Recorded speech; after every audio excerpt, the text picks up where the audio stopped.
अस्सलाम वालेकुम नाज़रीन, मैं मोहम्मद गुफरान आपका इस्तकबाल करता हूं कौन बनेगा जन्नती के एक और नए एपिसोड में। आपका सवाल है, क्या औरतें कब्रिस्तान में जा सकती हैं? आपके ऑप्शन है, पहला जा सकती हैं, दूसरा नहीं जा सकती।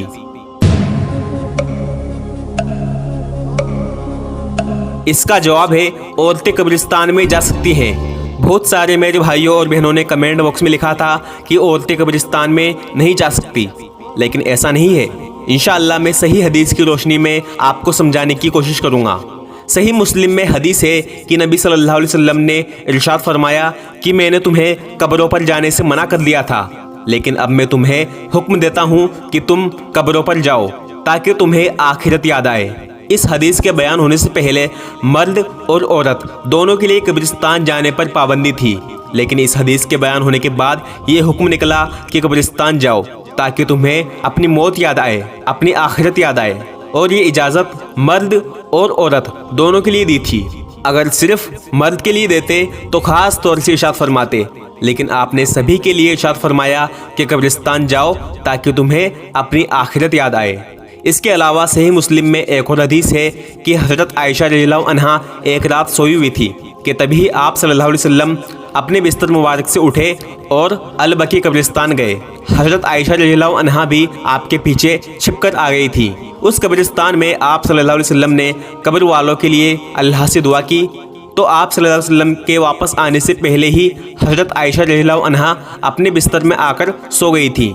आप सल्लल्लाहु अलैहि वसल्लम वापस आए और अम्मा आयशा से इरशाद फरमाया कि ए आयशा, सच बताओ, क्या तुम मेरे पीछे आई थी? अगर तुम नहीं बताओगी तो मेरा अल्लाह तो मुझे बता ही देगा। तो हज़रत आयशा रज़ियल्लाहु अन्हा ने कहा, या रसूलुल्लाह, मैं आई थी। तो आपने इरशाद फरमाया, क्या तुम्हें लगा कि अल्लाह का रसूल तुम्हारे साथ खयानत करेगा? मतलब तुमने ये सोचा कि मैं दूसरी बीवी के पास चला गया? फिर आपने इरशाद फरमाया कि जब मैं बिस्तर पर लेटा तो मेरे पास अल्लाह के हुक्म से जिब्राइल अलैहिस्सलाम आए और कहने लगे कि अल्लाह का हुक्म है कि आप अहले बकी के लिए दुआए मगफिरत करें। तो मैं दुआए मगफिरत करने के लिए कब्रिस्तान गया था और 3 बार हाथ उठाकर अल्लाह से दुआ की। तो उस वक्त हज़रत आयशा रज़ियल्लाहु अन्हा ने कहा, या रसूलुल्लाह सल्लल्लाहु अलैहि वसल्लम, जब मैं जाऊं या जब हम जाएं तो क्या दुआ पढ़ें? आपने फरमाया, जब तुम जाओ तो ये दुआ पढ़ो, अस्सलामु अलैकुम अहलद दियारी मिनल मुमिनीन वल मुस्लिमीन व इन्ना इंशाअल्लाहु बिकुम ललाहिकून नसअलुल्लाह लना व लकुमुल आफिया।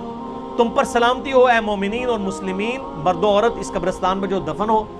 हम हमारे अपने लिए और तुम्हारे लिए अल्लाह से आफियत का सवाल करते हैं और हम भी मर के तुम्हारे पास ही आने वाले हैं। ये दुआ सही मुस्लिम में मौजूद है।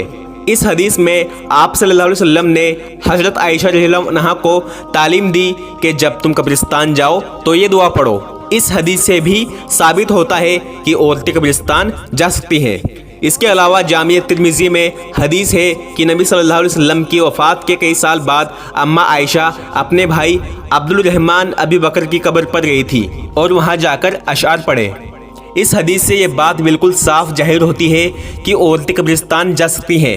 खुद नबी सल्लल्लाहु अलैहि वसल्लम की बीवी हमारी अम्मा आयशा अपने भाई की कब्र पर गई थी, तो लिहाजा इस हदीस से भी साबित होता है कि औरतें कब्रिस्तान जा सकती हैं। इसके अलावा जामिया तिर्मिज़ी में एक और हदीस है कि नबी अलैहिस्सलाम ने उन औरतों पर लानत फरमाई है जो कसरत से कब्रिस्तान जाती हैं। हमारे बड़े उलमा इस हदीस के 2 मतलब बताते हैं।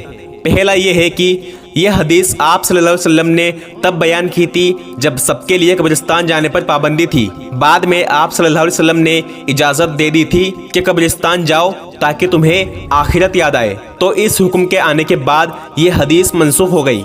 दूसरा मतलब इस हदीस का ये बताते हैं कि जो औरत कसरत से मतलब बार बार कब्रिस्तान जाती है, बिना किसी मतलब बार बार कब्रिस्तान जाती है, उन औरतों पर आपने लानत फरमाई है, क्योंकि औरत अगर बार बार कब्रिस्तान जाएगी तो वहाँ पर फितना फैलने का अंदेशा बढ़ जाता है।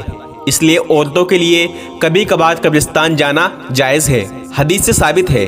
लेकिन कभी कभार भी जब जायज़ है कि वो पर्दे के एहतिमाम के साथ जाए और कब्रिस्तान जाकर दुनियावी बात ना करे और कब्र को देखकर ज़्यादा रोए नहीं, चीखे चिल्लाए नहीं। हदीस का मफहूम है, नबी सल्लल्लाहु अलैहि वसल्लम ने एक औरत को कब्र पर रोते हुए देखा तो फरमाया, अल्लाह से डरो और सब्र से काम लो। تو यहाँ पर आप सल्लल्लाहु अलैहि वसल्लम ने कब्र पर रोने वाली औरत को अल्लाह का खौफ याद दिलाया। इससे ये बात पता चलती है कि कब्र पर जाकर रोना नहीं चाहिए, बल्कि कब्र वाले के लिए अल्लाह से दुआ करनी चाहिए। मुस्लिम शरीफ में हदीस है कि खुद आप सल्लल्लाहु अलैहि वसल्लम ने 3 बार हाथ उठाकर कब्र वाले के लिए अल्लाह से दुआ की। ऐसी 10 हदीसें सही मुस्लिम में मौजूद है जिसमें नबी सल्लल्लाहु अलैहि वसल्लम ने हाथ उठाकर कब्र वाले के लिए अल्लाह से दुआ की और चेहरे पर हाथ फेरे। इस हदीस से ये बात भी मालूम होती है कि कब्र वाले के लिए दुआ करें, ना कि कब्र वाले से। बाज़ लोग कब्र वाले से दुआ करते हैं। अरे भाई, वो तो खुद अल्लाह का मोहताज है, वो क्या तुम्हारी दुआ कबूल करेगा? वो ना तुम्हें देख सकता है, ना तुम्हें सुन सकता है, ना तुम्हें कुछ दे सकता है। देने वाली जात सिर्फ और सिर्फ अल्लाह की है। कोई कब्र वाला, कोई मज़ार वाला, कोई बाबा, कोई पीर पैगंबर तुम्हें कुछ नहीं दे सकता। देने वाला सिर्फ अल्लाह है।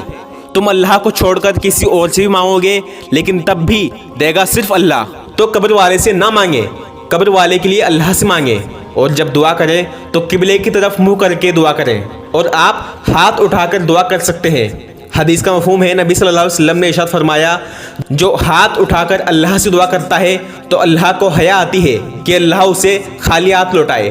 उम्मीद करता हूँ आपको सारा मसला समझ आ गया होगा कि औरतें कब्रिस्तान जा सकती हैं, लेकिन पर्दे के एहतमाम के साथ जाएं और जज्बात को काबू में रखकर जाएं, और सिर्फ अपनी आखिरत को याद करने की वजह से और अपनी मौत को याद करने की वजह से जाएं, और इसके अलावा किसी वजह से नहीं जाएं। सिर्फ अपनी आखिरत और अपनी मौत को याद करने के लिए जाएं, और कसरत से ना जाएं, कभी कभार चल जाएं। अगर इस तरीके से औरत कब्रिस्तान जाएगी तो जायज़ है।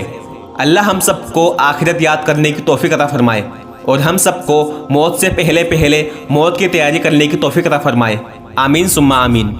अब मैं आपको एक नया सवाल देता हूं जिसका जवाब आपको देना है कमेंट बॉक्स में। सवाल है, काली बिल्ली रास्ता काट जाए तो क्या होता है? आपके ऑप्शन है, पहला एक्सीडेंट होता है, दूसरा इंतकाल होता है, तीसरा कुछ तो गलत होता है, चौथा कुछ नहीं होता। तो आप बताइए इसका जवाब क्या है।